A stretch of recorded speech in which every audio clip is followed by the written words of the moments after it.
Baik, bismillahirrahmanirrahim. Assalamualaikum warahmatullahi wabarakatuh. Selamat pagi, mungkin juga siang ya, atau bahkan sore ataupun malam kepada seluruh mahasiswa dan mahasiswi semester 5 STIE 11 April Sumedang.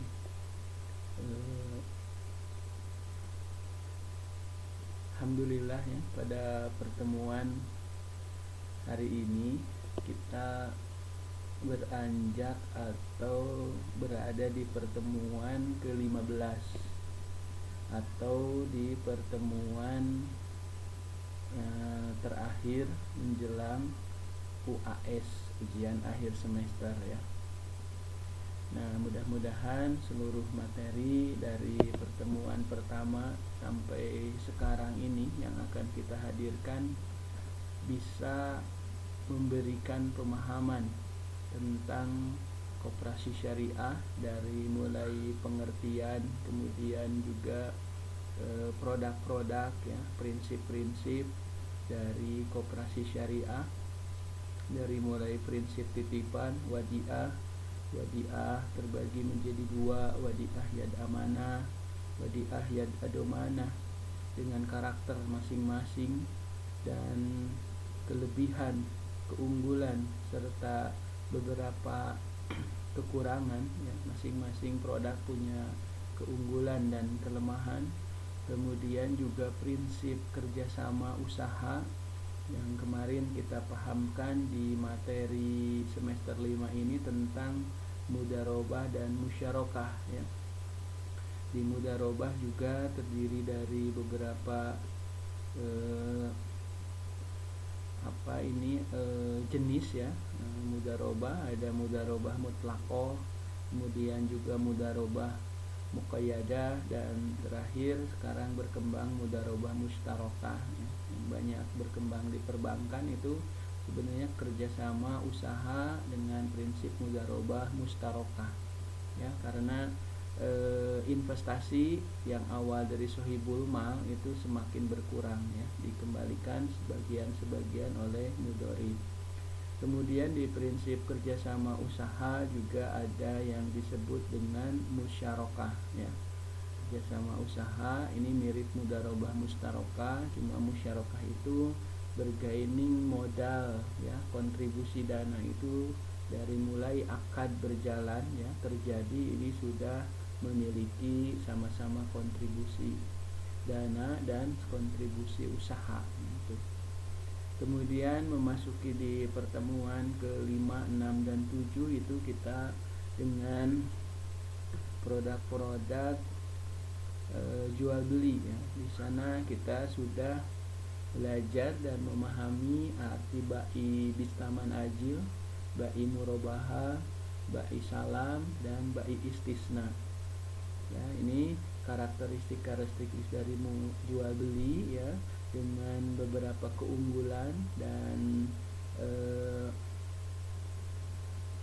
kondisi yang tepat dari berbagai hal ya gitu, baik bai salam, bai istisna, bai bistaman ajil maupun bai murabaha. Kemudian di pertemuan ke-11, 12, 13 itu kita belajar dengan ijaroh ya, sewa, ini ijaroh, dan ijaroh muntahiyah bitanwli. Kemudian berikutnya itu ada al-qad ya, dan qadu hasan. Kemudian juga pegadaian syariah rahan ya. Kemudian juga sab ya, foreign exchange. Kemudian juga wakalah ya, pewakilan. Nah, ini beberapa materi yang kita knowledge share, transfer knowledge ya kepada Anda. Mudah-mudahan bisa memenuhi capaian pembelajaran atau learning outcome daripada mahasiswa dan mahasiswi semester 5 khusus untuk mata kuliah koperasi syariah ini. Dan kompetensi atau learning outcome tambahan sebenarnya mudah-mudahan adik-adik bisa mengaplikasikan di dalam kehidupan sehari-hari, baik di masyarakat industri maupun masyarakat sekitar ya. Gitu. Nah, pada pertemuan ke-15 ini kita mengenal dengan yang namanya kafalah dan hiwalah. Kafalah ini kalau di konvensional itu sering menyebut dengan corporate garansi atau dengan personal garansi ya. Kalau corporate garansi itu jaminan kafalah yang sifatnya bentuknya perusahaan ya, corporate. Nah, personal itu personal ya, individual gitu. Jadi untuk kafalah ini adalah secara bahasa ya, ini hamalah, beban. Jadi jaminan, jadi dibebankan, tanggungan gitu. Jadi penjaminan, kafalah itu penjaminan gitu. Jadi lebih tepatnya lagi adalah perjanjian pemberian jaminan yang diberikan oleh penanggung, yang biasa syariah menyebutnya dengan kafiil, kepada pihak ketiga, makfulahu. Untuk apa? Untuk memenuhi kewajiban pihak kedua atau pihak yang ditanggung, makful ya gitu. Biasanya di dalam aplikasinya ada seseorang mungkin ya, nasabah yang mengajukan atau anggota yang mengajukan ke koperasi syariah, jaminannya itu kurang memenuhi, sementara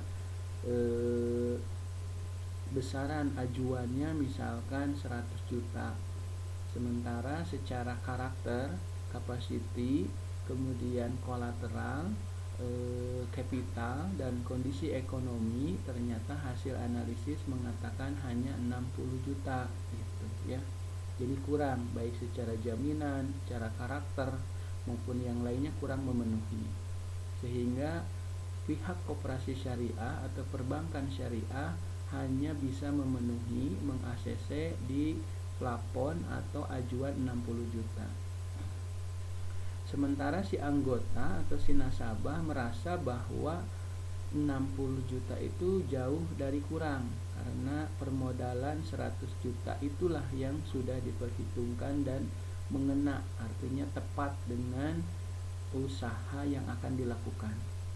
Sehingga jika di ACC 60 itu usaha itu kadang, atau kalau istilah Sundana ngagantung gitu, teka ditu teka dia gitu ya. Nah, sementara kedua belah pihak bersikukuh, yang satu ingin tetap di posisi 100, yang satu tetap di 60. Nah, biasanya solusinya pihak perbankan meminta jaminan lain. Nah, kalau tidak ada lagi jaminan yang bisa diagunkan, biasanya solusinya ada yang namanya kafalah atau guaransi atau penjaminan. Nah, kafalah ini ada yang sifatnya corporate, jadi perusahaan yang memang memiliki tugas dan pekerjaannya memang menjadi penjaminan gitu. Ada juga yang sifatnya personal gitu. Misalnya ternyata anggota atau nasabah yang mengajukan 100 juta tadi itu, ini ternyata adik saya, misalnya adik bapak ya. Nah, dan saya yakin dengan karakter adik saya, sehingga saya menjadi kafalah atau personal garansi kepada bank. Jadi tolong di ACC saya yang menjadi, jadi kalau ada apa-apa saya yang menjamin, jaminan, kafalah, menjamin, personal garansi ya. Jadi dan saya nanti dengan adik saya, baik dengan bank, ada perjanjian pemberian jaminan yang diberikan oleh penanggung, oleh saya kepada pihak ketiga, untuk kepada bank untuk memenuhi kewajiban pihak kedua. Jadi kalau kewajiban pihak kedua adik saya ada apa-apa, ya saya sebagai pemberi jaminan yang akan menanggung gitu ya. Gitu paham ya? Oke.